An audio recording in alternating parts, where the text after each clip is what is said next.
Hello.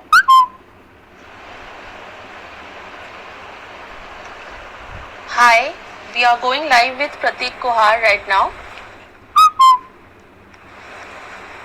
Let's see if we can add him.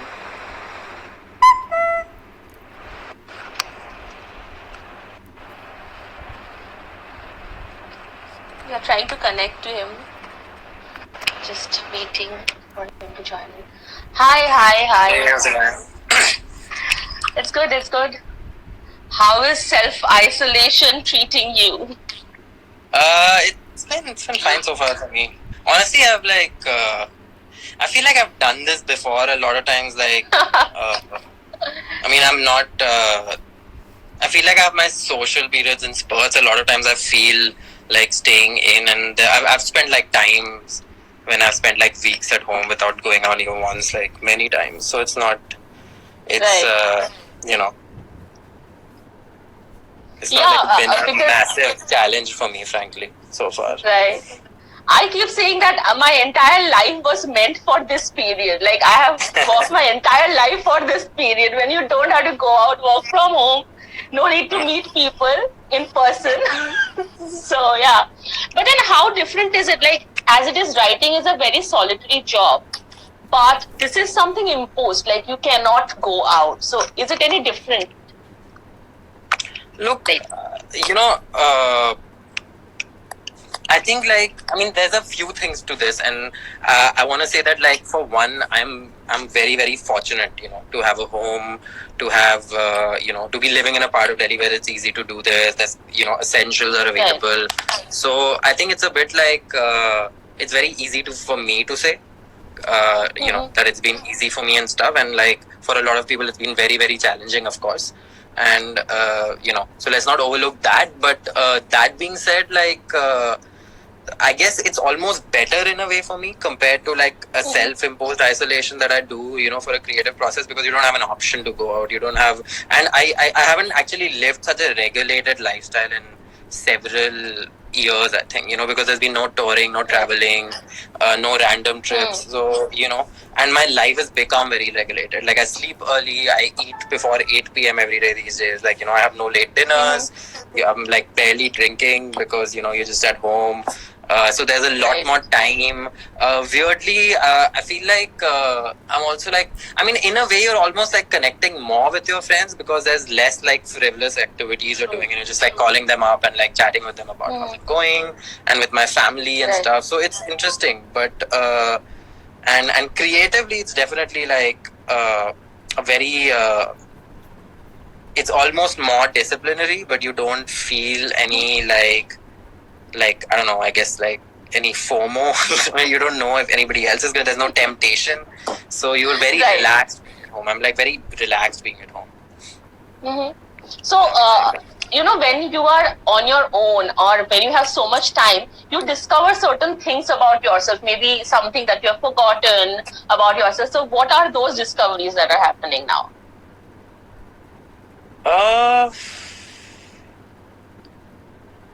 I don't think I've discovered anything drastically new. I think it's just given me even more time to reflect. So there's subtle things about your personality maybe that you kind of find out. There's a lot of patience that just comes. You start practicing automatically. So there's those things, but there's nothing there's no new revelation. Like I said, I've done this before.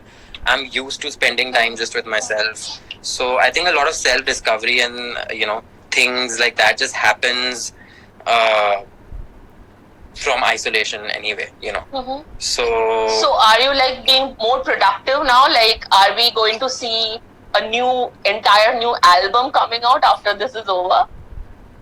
I don't know about that. I think there's a way. I think there's a while left for a record to come out. But I do, and I don't even think I've been more productive. Maybe the quality of the time I'm spending at home is improved a little bit because I am at home for longer periods. There's also the psychological kind of security that you are just going to be at home for a while. So So that's kind of nice in a way, and it puts you in a headspace where you're not really like, thinking about the next, I mean, in normal circumstances, like, oh, the weekend's coming, or maybe I have a show. So a lot of times you're not able to get into the headspace of like writing or just like being relaxed because you're kind of anticipating that like 2 days later I have to get on a flight or whatever.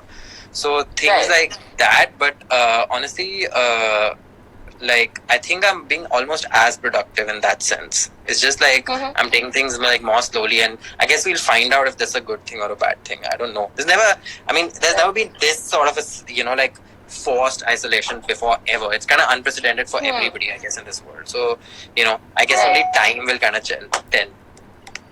And what's your writing process like? Like, how do you come up like to a song?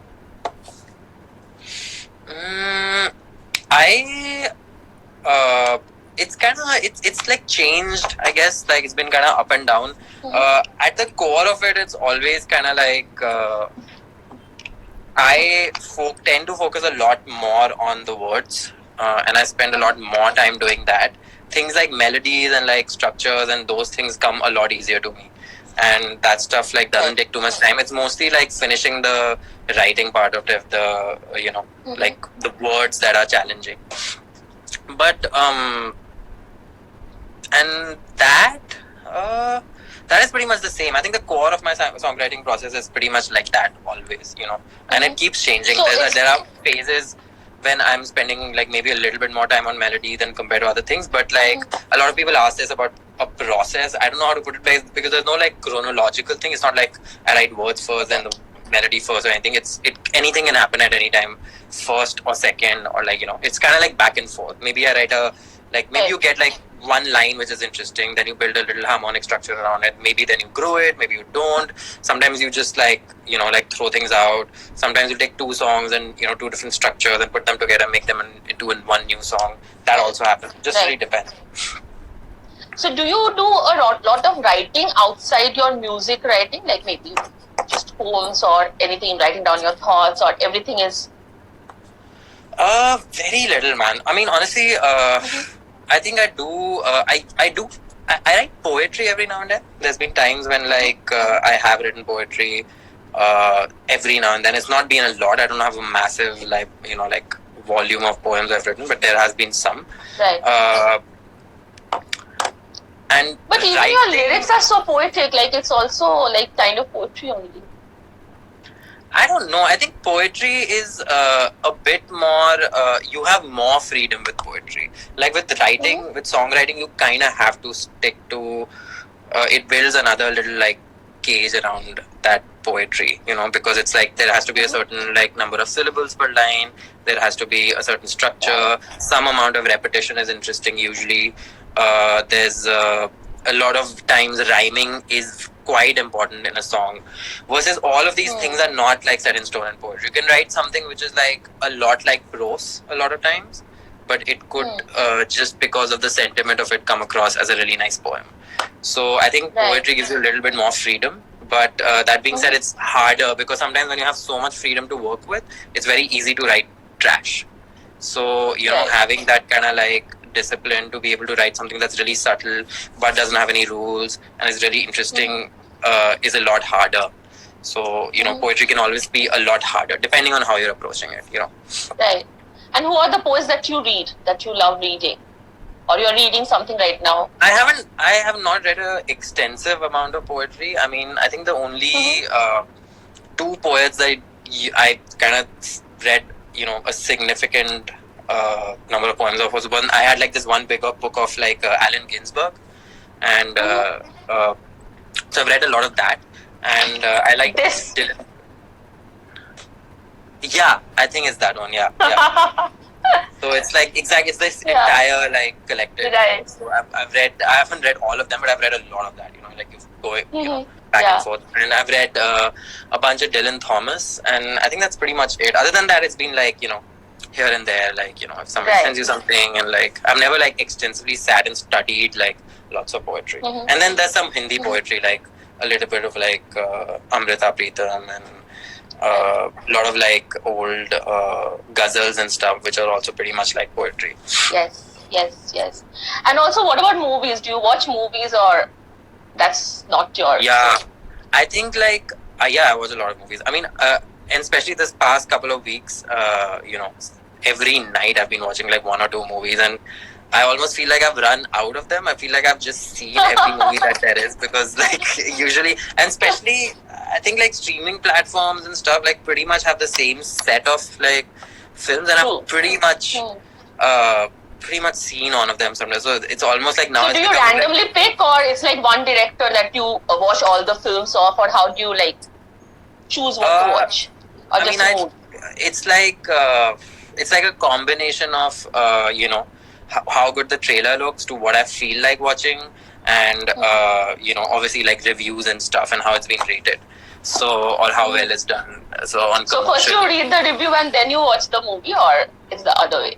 It's like usually it's like my mood. Some days you feel like watching like a really like simple like action film, like maybe like a Marvel Comics kind of like a movie, like really where you don't have to use your brains too much. Other times maybe I want to watch like a thriller or something really like intense, or maybe like like a romantic drama. It could be, so it depends on that. So you kind of like start with that. But honestly, like you go on Netflix or like Amazon Prime or whatever, like usually like and whatever streaming platform they're using, and then you just start looking whatever there is, and then you see suggestions and then you pick. So it just depends. What's the last one that you really loved? The last one that you watched? I watched the girl with the dragon tattoo is something I watched after a while. After a while, and then like it's been a while since it's been released. I just never watched it, and I did, and I thought it was really, really good. I mean, I'm not that much into like suspense thrillers so much, but this one I really liked. And what else? I watched Parasite a couple of weeks ago, which was incredible. And like a very important film, I think. Like everybody. And Jojo Rabbit. Phenomenal, yeah. That's another movie I watched. It was very, but both those movies were so intense. Like, I was very depressed for the next whole day watching after both, especially Jojo Rabbit. Jojo Rabbit was very, very emotional. And the way they used the Beatles song, it was like so crazy. Like, yeah. It was also very that to turn into. Yeah, it was also a very real take on what happened in those times versus like. A lot of films about the World War II and like the Holocaust and like that whole Nazi Germany is very intense and very serious and very like more about like it's not that few personal stories. This was like a really, really personal story set in that time. So it like I think it hits really, really hard. It's like really it's very relatable. And you end up putting yourself in that character show and you're like, God, it must have been such a terrifying time to have lived through. And going back to your music, how does it feel to be Obama recommended musician? That we need to know. Yeah, I mean it was cool. Obviously, I mean there's no denying that. And I think more than anything else, it was very unexpected. Because these things, it's just I mean you're having a completely normal day and a normal week and nothing extraordinary is happening, and then suddenly like you see this on your phone, like you get. How did you get to know that this has somebody happened? Just messaged me literally. I think a minute after it came out, somebody messaged me because it went pretty like everybody started like reacting to it. So it was. I guess it's. I think it was just interesting because it's starting to like spread your music outside of India comes with a whole new set of challenges, and this was like a big landmark in that because it it reached like that means it is reaching people everywhere across the world, which is nice. Right. And what if this was Trump? Like, what would you feel like to be on Trump's recommended list? I mean, I don't know. I don't know. It's hard to say. I guess it would have been interesting as well, but not as like. I might have not been as like. Would you I be might have not tweeting embraced it or anything? that compliment as well.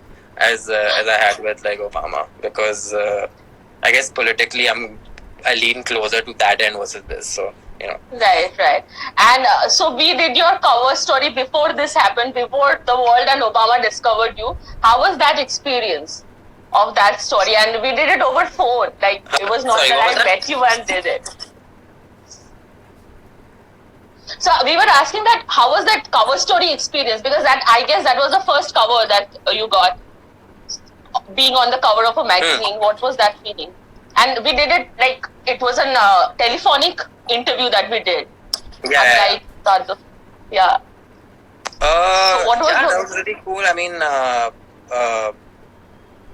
the photo shoot also for that went really, really well, and I mean that was also really cool, because I think I remember like the magazine has like a really massive circulation, and I think it was one of the first, like you said, one of the first covers on such a extensively like rotated like print media, which was definitely like cool.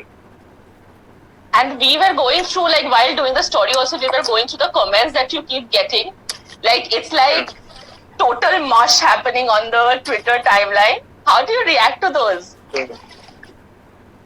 I don't know. I don't react to them. I read them every now and then, but I try and not react to them. I mean, there's like, I don't know. I mean, I've been asked this question before, and I feel like I'm not really like, there's a lot of like, I guess there's very limited fame, but there is a little bit, and there's attention you get the moment you become a public figure of some sorts, and it's a whole different thing to like manage that and like figure that out and how it affects you, like emotionally and otherwise. And but is it a lot of pressure I there? To just like kind of like not react to it in general.